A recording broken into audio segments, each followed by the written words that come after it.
Tonight, some of the president's most ardent and important supporters are calling for a sit-down with President Trump, evangelical leaders organizing a meeting. And on the agenda, concern over the Stormy Daniels allegations. Now, that is according to NPR.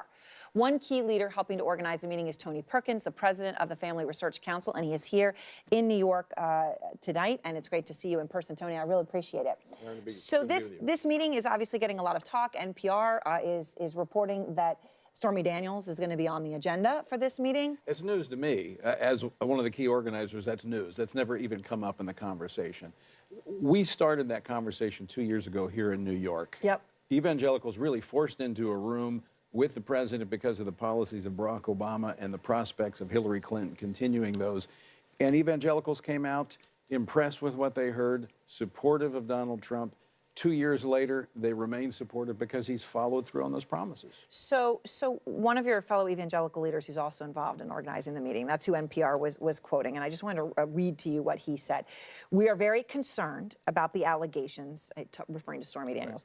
Right. It is a concern of ours that 2018 could be very detrimental to some of the other issues we hold dear, like preserving religious liberty and restricting abortion rights. And obviously the context there perhaps is, to the extent that Stormy Daniels and these other issues are impacting voters, it could mean very significant losses. Well, actually, is that something you agree with? I take issue with that. In fact, I have to say that's not somebody who's been part of organizing this because, Erin, I can tell you that in our conversations, which actually began at the funeral of Billy Graham, that's never even come up. That's not even been a consideration. The consideration is, yes, we do believe the GOP is in trouble. They're in trouble because Republicans in Congress have not delivered on their promises.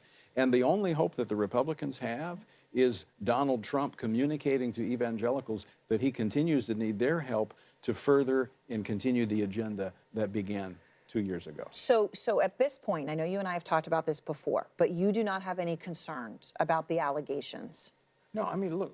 From Stormy Daniels or any of the other women about this president? When we met with him 2 years ago, and then there was the Hollywood video, and there were all the issues from the past. We knew there were things in his past. That's why most of us were not with him to begin with, and it was only... Right, you supported Ted Cruz. I did. I campaigned across the country for him. But it came down to a choice, not a hypothetical, a choice between Hillary Clinton, who would continue the policies of Barack Obama, and taking a risk with Donald Trump.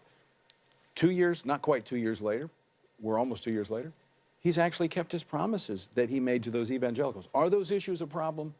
Yes, they're a problem. The issues of morality, that's why they character? were not, that's why evangelicals did not support him initially.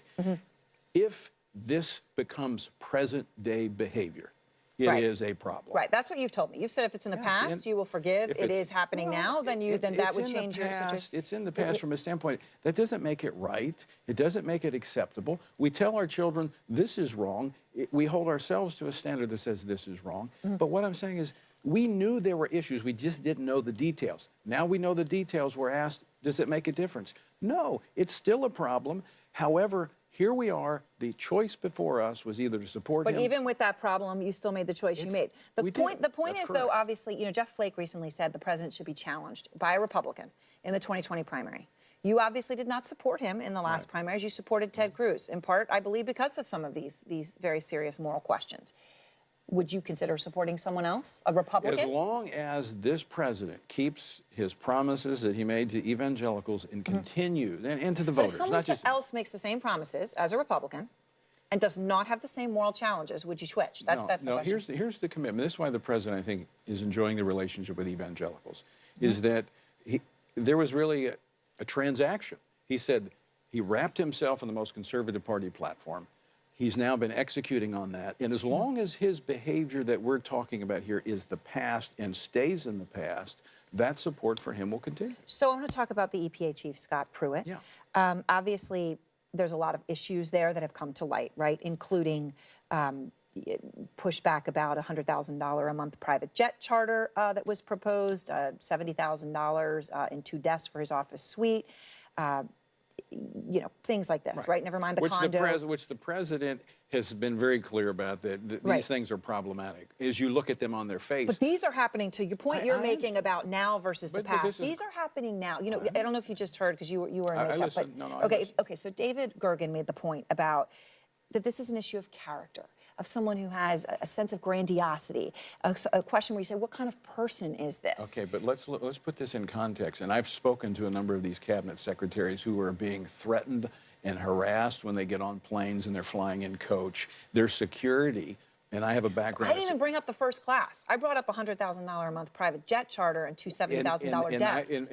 For instance, with Tom Price, when the president kind of pushed him out because of that, Tom Price said, it was because my security people told me that we needed to do this because of the threats. You're seeing in this case, like with Pruitt, let's stick with Scott. He's getting 8 times the number of threats that his predecessor got. But what does that have to do with the desks? The desks were actually bulletproof desks. Now, I don't know why. In his office suite within the EPA? Well, that's what I'm told. And I mean, this is how vicious things have become in this polarized political environment. So I think you have to look at that all in the context of personal security. Do you, though, understand the concern some might have? But they say you're speaking for evangelicals as a man of faith, a man who defends morals and character, and we are seeing someone who appears to be compromised on that front. No, wait a minute. But it doesn't seem to bother Scott? you. Scott Pruitt. It doesn't seem to bother you. Why? I don't see where he is being protected, where he is being forced to take private jets in some case for whatever reason, protective reasons. What about the condo? I don't know all the facts in the condo. Well, $50 a night is significantly below market. I mean, that's the reality of it. I haven't looked in all the details on that, so I can't speak to that. But I mean, look, these things are being looked at. It just feels like you're cherry picking. Not me. I'm not cherry picking. Well, you're saying I'm okay with this and this, but then I don't know the details of that. Here's what we know about Scott Pruitt. Scott Pruitt has actually been accomplishing the president's agenda, and more probably so than any other agency, and that has some on the opposing political side upset. The fact that he worked to get us out of the Paris Accord, the president likes him, it's been good for business. Yeah, the left is upset with him. They're going to find everything they can, and if there's anything there, I believe that it will come out. But I don't think there's anything there. Okay, thank you very much. I appreciate your time, All right, Tony. Good to see you again in person.